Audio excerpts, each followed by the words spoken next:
Hello વિદ્યાર્થી મિત્રો, chapter 1નો lecture number 5. આ લેક્ચરની અંદર આપણે વિદ્યુત ભારનું ક્વોન્ટમીકરણ એટલે કે જે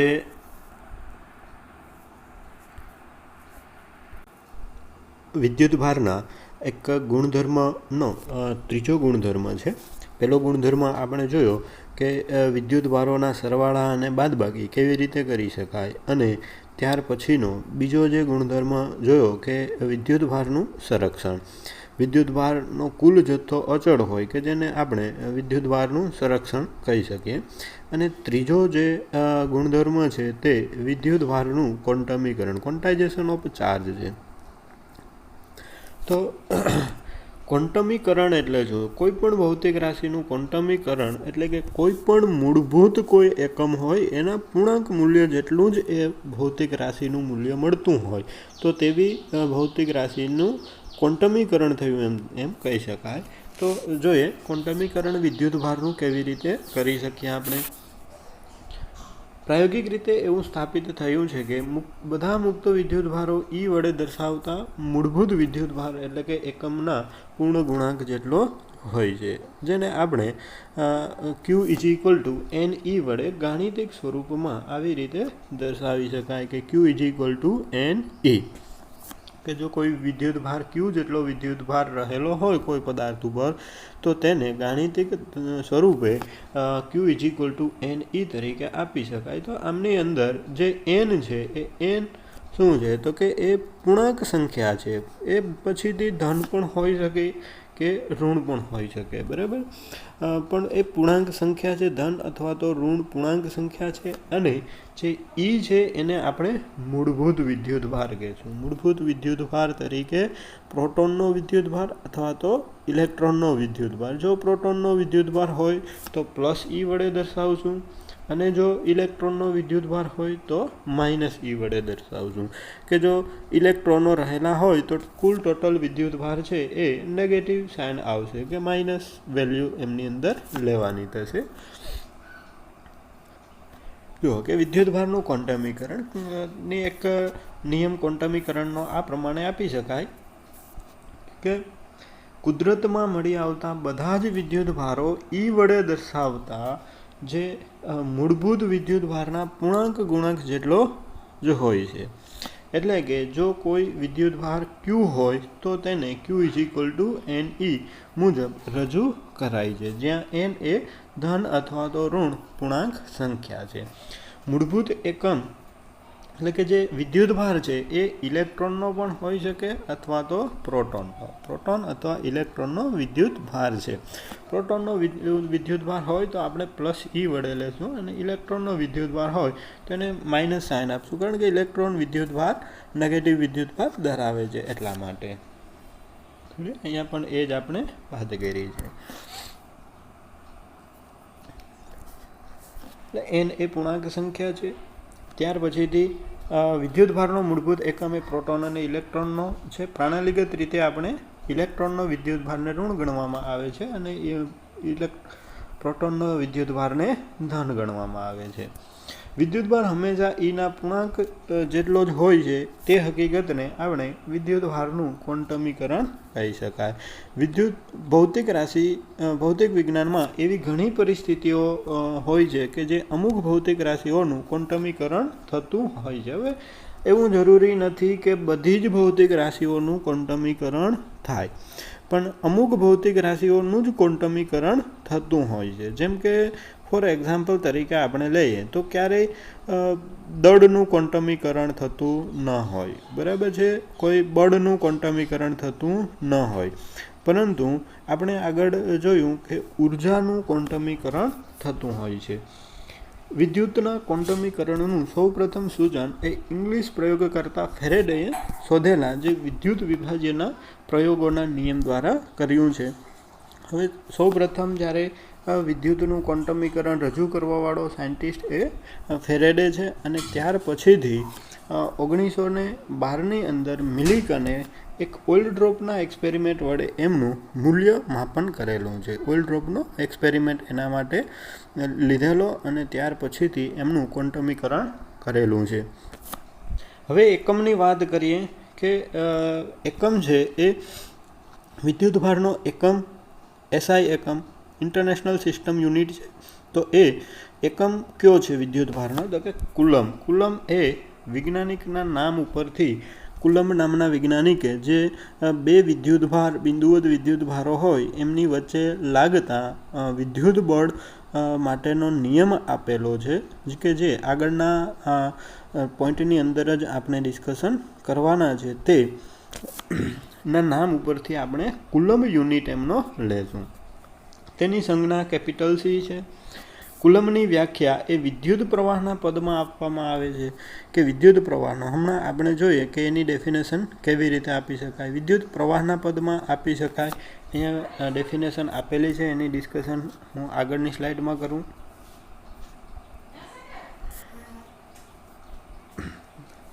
અહીંયા જુઓ કે વિદ્યુત ભારનું ક્વોન્ટમીકરણ બધી જ ભૌતિક રાશિઓનું ક્વોન્ટમીકરણ થતું નથી. એવી જ ભૌતિક રાશિઓનું ક્વોન્ટમીકરણ થાય છે કે જે પૂર્ણ ગુણાંકન પ્રમાણે જ કોઈ રાશિ રહેલી હોય. બરાબર. જેમ કે ઉર્જાનું ક્વોન્ટમીકરણ આપણે લઈ શકીએ. ઉર્જા પણ એ પ્રમાણે ક્વોન્ટાઇઝ થયેલી છે. બરાબર. એ પ્રમાણે આપણે કોઈ ઇલેક્ટ્રોન છે તો ઇલેક્ટ્રોનનું કોણીય વેગમાન પણ ક્વોન્ટાઇઝ થયેલું છે કે જે આગળ એટમના ચેપ્ટરની અંદર આપણે ભણશું. તો અમુક ભૌતિક રાશિ છે કે જેનું ક્વોન્ટમીકરણ થતું હોય છે. સૌપ્રથમ વિદ્યુતભારનું ક્વોન્ટમીકરણ વિદ્યુત વિભાજ્યના પ્રયોગ ઉપરથી ફેરેડેએ આપેલું છે. ત્યારબાદ મૂળભૂત વિદ્યુતભારો નું મૂલ્ય 1912ની અંદર મિલિક અને ઓઇલ ડ્રોપના એક્સપેરિમેન્ટ દ્વારા મેળવેલ છે. ઓઇલ ડ્રોપને એક વિદ્યુત અને ચુંબકીય ક્ષેત્રની અંદર જ્યારે ફ્રીલી પડવા દેવામાં આવે એના પ્રયોગ ઉપરથી એમણે વિદ્યુતભારનું માપન કરેલું છે કે એ વિદ્યુતભાર મૂળભૂત વિદ્યુતભાર કેટલો હોય તો કે 1.6 × 10⁻⁹.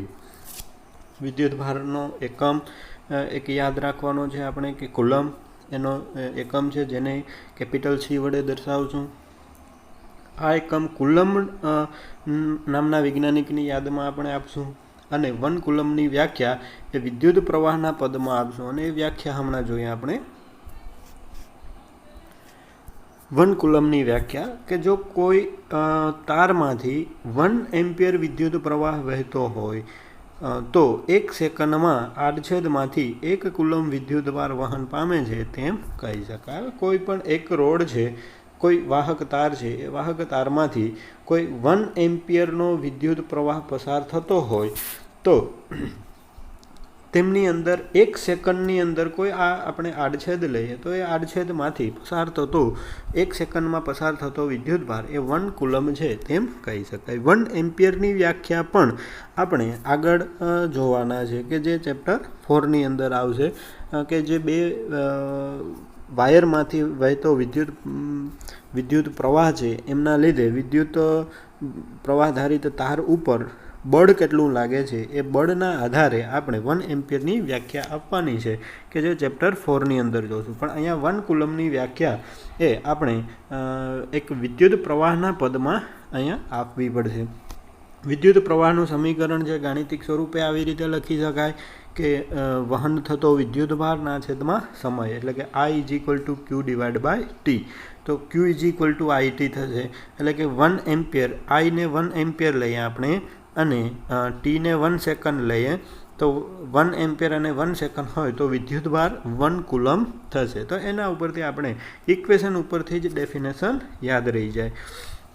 સ્થિત વિદ્યુત શાસ્ત્રમાં 1 કુલમ વિદ્યુતભાર ઘણો મોટો વિદ્યુતભાર છે એટલે કે વ્યવહારિક હેતુઓ માટે આપણે ઘણો નાનો યુનિટ લેવો પડશે કારણ કે 1 કુલમ એ વિદ્યુતભાર ઘણો મોટો વિદ્યુતભાર થશે.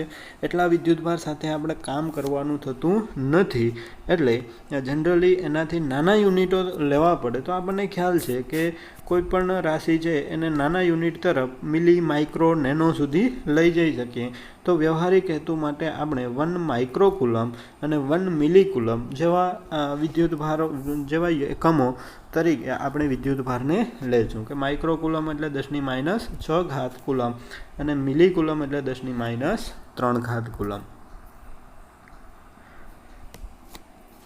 આમ -1 કુલમ વિદ્યુતભારમાં લગભગ 6 × 10⁻+18 ઇલેક્ટ્રોન હોય છે. કેવી રીતે આનું કેલ્ક્યુલેશન કરેલું છે? તો એના ઇક્વેશન ઉપરથી જ એનું કેલ્ક્યુલેશન થશે કે આપણે જાણીએ છીએ કે Q = Ne. હવે અહીંયા આપણે કેટલા ઇલેક્ટ્રોન છે એ બાબત આપણે -1 કુલમ વિદ્યુતભાર એટલે Q બરાબર તો -1 છે. તો -1 = N એટલે કે ઇલેક્ટ્રોનની સંખ્યા મેઝરમેન્ટ કેલ્ક્યુલેટ કરવાની છે 1.6 × 10⁻−19. બરાબર છે. આમનું કેલ્ક્યુલેશન કરો કે જે ઇલેક્ટ્રોનનો વિદ્યુતભાર છે મૂળભૂત ઇલેક્ટ્રોન એ -1 ડિવાઈડ બાય જશે એટલે -1 ડિવાઈડ બાય 1.6 × 10⁻19. તો Nની વેલ્યુ છે એ Nની વેલ્યુ આવશે 0.625 × 10⁻+19. બરાબર છે. એને આપણે એક પોઈન્ટ ખસેડીએ તો 6.25 × 10⁻18. બરાબર. તો અહીંયા આપણે લગભગ રીડિંગ આપેલું છે કે 6 × 10⁻+18 જેટલા ઇલેક્ટ્રોન હોય છે. બરાબર. તમે કેલ્ક્યુલેશન કરી શકો 1 ડિવાઈડ બાય 1.6 કરો એટલે 0.625 આવશે ×10⁻+19. તો એક પોઈન્ટ ખસેડીએ તો 6.25 × 10⁻18 એટલે એ એપ્રોક્સિમેટલી અહીંયા આપણે 1.6 × 10⁻18 ઇલેક્ટ્રોન આપેલા છે.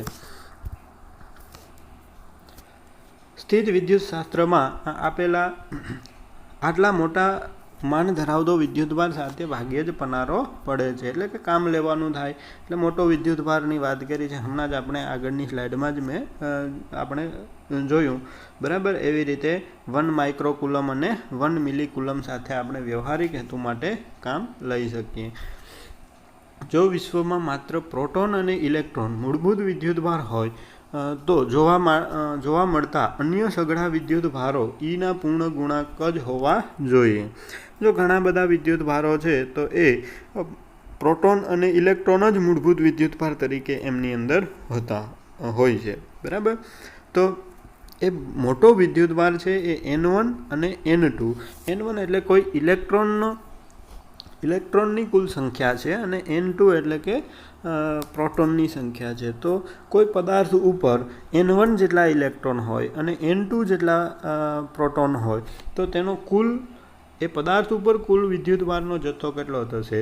તો કે N2 × E એટલે કે એનો વિદ્યુતભાર મૂળભૂત વિદ્યુતભાર સાથેનો ગુણાકાર અને પ્લસ N1 × -E N1 વિદ્યુતભાર N1 એ ઇલેક્ટ્રોનની સંખ્યા છે તો એને ગુણાકારમાં -E. તો N2 - N1E. જો બંનેની સંખ્યા સેમ હોય તો વિદ્યુતભાર 0 થશે કારણ કે N1 N2 સેમ હોય તો N2 - N1 તો એ 0 વિદ્યુતભાર એટલે તટસ્થ થઈ જશે. જો કોઈ એક ગેરહાજર હોય અમુક વધારાના ઇલેક્ટ્રોન હોય તો નેગેટિવ ચાર્જ ધરાવતો બને અને અમુક વધારાના પ્રોટોન રહેલા હોય તો એ પોઝિટિવ વિદ્યુતભાર ધરાવતો બનશે પદાર્થ. N1 અને N2 પૂર્ણાંકો છે તેમનો તફાવત પણ પૂર્ણાંક જ રહેશે. કોઈ પણ પદાર્થ પરનો વિદ્યુતભાર હંમેશા Eના પૂર્ણાંકમાં જ હોય છે અને તેમાં વધારો કે ઘટાડો પણ Eના પદમાં જ થતો હોય કારણ કે એનું ક્વોન્ટમીકરણ છે. પદનું માપ E ખૂબ જ નાનું છે કારણ કે સ્થૂળ સ્તરે એટલે માઇક્રોસ્કોપિક લેવલે આપણે કેટલાક માઇક્રોકુલમ વિદ્યુતભાર સાથે કામ કરવાનું છે. આ માપક્રમ પદાર્થનો વિદ્યુતભાર Eના એકમમાં જ વધારી કે ઘટાડી શકાય છે તેવી હકીકત જોઈ શકાતી નથી કારણ કે અહીંયા વિદ્યુતભારનું સતત વિતરણ જોવા મળે છે કારણ કે મૂળભૂત વિદ્યુતભાર ઘણો નાનો છે અને આપણે જે કામ લેવાનું છે એ વિદ્યુતભાર માઇક્રોકુલમનો વિદ્યુતભાર છે. તો એ માઇક્રોસ્કોપિક લેવલે વિદ્યુતભારનું ક્વોન્ટમીકરણને અવગણી શકાય એ પ્રકારનો અહીંયાથી 2 માર્કમાં ક્વેશ્ચન એવો પૂછાઈ શકે કે મેક્રોસ્કોપિક લેવલે વિદ્યુતભારનું ક્વોન્ટમીકરણ શા માટે અવગણી શકાય છે અને માઇક્રોસ્કોપિક લેવલે વિદ્યુતભારનું ક્વોન્ટમીકરણ અવગણી શકાતું નથી શા માટે? તો એનો આન્સર અહીંયાથી આપણે આપી શકીએ. હવે એક અહીંયા સિમ્પલ એક્ઝામ્પલ વડે સમજાવેલું છે કે જ્યારે કોઈ પણ એક બિંદુઓ હોય કે રેખા છે એ એક ત્રુટક લાઈન દેખાતી હોય ડોટેડ લાઈન છે એને દૂરથી જોતાં એ સળંગ દેખાય છે, પણ વાસ્તવમાં એ સળંગ હોતી નથી. કારણ કે દૂરથી આપણે જોઈએ તો એ આપણે એક સળંગ રેખા જ જોવા મળતી હોય છે, કારણ કે ડિસ્ટન્સ ઘણું બધું છે અને એ ડોટ બધા છે એમની વચ્ચેનું અંતર અને આપણાથી લાઇન વચ્ચેનું અંતરની કમ્પેરિઝનમાં અવગણી શકાય એટલું નાનું હોય, એટલા માટે થઈ અને આપણે સળંગ રેખા દેખાતી હોય છે. એટલે એકબીજાથી ખૂબ નજીક રહેલા બિંદુઓ સામાન્ય સળંગ રેખાની છાપ ઊભી કરે છે. તેમ નાના નાના ઘણા વિદ્યુતભારો છે એ સતત વિદ્યુતભાર વિતરણ તરીકે જણાય છે. એટલે કન્ટિન્યુઅસ ડિસ્ટ્રીબ્યુશન જ આપણે લઈ શકાય. ઘણો મોટો વિદ્યુતભાર હોય અને એ વિદ્યુતભાર ઉપર વિદ્યુતભાર છે એ રહેલો હોય તો એને કન્ટિન્યુઅસ ડિસ્ટ્રીબ્યુશન તરીકે જોઈ શકાય. સ્થૂળ સ્તરે આપણે વિદ્યુતભાર ઈના માનની સરખામણી એ પ્રચંડ વિદ્યુતભાર સાથે કામ કરવાનું છે. E = 1.6 × 10⁻19 કુલમ હોવાથી 1 માઇક્રોકુલમ જેટલો વિદ્યુતભાર ઇલેક્ટ્રોન પરના વિદ્યુતભાર કરતાં લગભગ 10⁻13 ગણો છે. કારણ કે બંનેની કમ્પેરિઝન કરેલી છે કે E = 1.6 × 10⁻19 છે અને આપણે 1 માઇક્રોકુલમ વિદ્યુતભાર છે કે Q = 1 માઇક્રોકુલમ, તો 1 × 10⁻6. તો આ બંનેની કમ્પેરિઝન કરવી છે તો તમે જોઈ શકો કે આ Q વિદ્યુતભાર છે કેટલા ગણો છે, તો કે 10⁻13 ગણો છે. તો આમના વડે વિદ્યુતભાર Eના મલ્ટીપ્લાયમાં 10⁻13 કરી દઈએ તો 1 માઇક્રોકુલમ આવી જશે. આ માપક્રમ પર વિદ્યુતભાર માત્ર Eના એકમમાં જ વધારી કે ઘટાડી શકાય છે. તે હકીકત વિદ્યુતભાર સતત મૂલ્ય ધારણ કરી શકે તેમ કહેવા કરતાં ખાસ કંઈ અલગ નથી. એટલે કે કન્ટિન્યુઅસ ડિસ્ટ્રીબ્યુશન તરીકે આપણે લઈ શકાય છે. આમ સ્થૂળ સ્તરે વિદ્યુતભારના ક્વોન્ટમીકરણનું વ્યવહારિક પરિણામ નથી, તેને અવગણી શકીએ છીએ. સૂક્ષ્મ સ્તરે હવે માઇક્રોસ્કોપિક લેવલની વાત કરી છે અહીંયાથી કે માઇક્રોસ્કોપિક લેવલે જ્યાં વિદ્યુતભાર Eના કેટલાક દશકો કે શતકો ગણા હોય છે, 100 ગણા કે 10 ગણાની વાત કરી છે કે 100 ઇલેક્ટ્રોન હોય કે 100 પ્રોટોન હોય, એ પ્રમાણના દશકો અથવા તો શતકો ગણા હોય તેમને ગણી શકાય તેવા હોય છે. એટલે કે એમની અંદર આપણે ક્વોન્ટમીકરણ અવગણી શકાય નહીં. તેમાં 1 કે 2 વિદ્યુતભાર એડ કરી 1 કે 2 ઇલેક્ટ્રોન કે પ્રોટોન એડ કરીએ તો એના મૂલ્યમાં જરૂરી એવો ફેરફાર જોઈ શકાય. જ્યારે 1 માઇક્રોકુલમમાં 1 ઇલેક્ટ્રોન તમે એડ કરો, 1 પ્રોટોન એડ કરો તો એના મૂલ્યમાં કોઈ ખાસ વધારો ઘટાડો ગણી શકાતો નથી. જ્યારે 100 ઇલેક્ટ્રોન હોય કે 10 ઇલેક્ટ્રોન હોય એમાં 1 ઇલેક્ટ્રોન એડ કરીએ એટલે 11 ઇલેક્ટ્રોન થાય કે 101 ઇલેક્ટ્રોન થાય તો એમાં અવગણી શકાય નહીં. કારણ કે આ આંકડો ઘણો નાનો છે, એટલે માઇક્રોસ્કોપિક લેવલે છે. તેઓ અલગ અલગ જથ્થાઓમાં જણાય છે અને વિદ્યુતભારના ક્વોન્ટમીકરણને અવગણી શકાતું નથી. બરાબર, આ બાબત અહીંયાથી આપણને ક્વેશ્ચન તરીકે સમજાવવાનું પૂછે.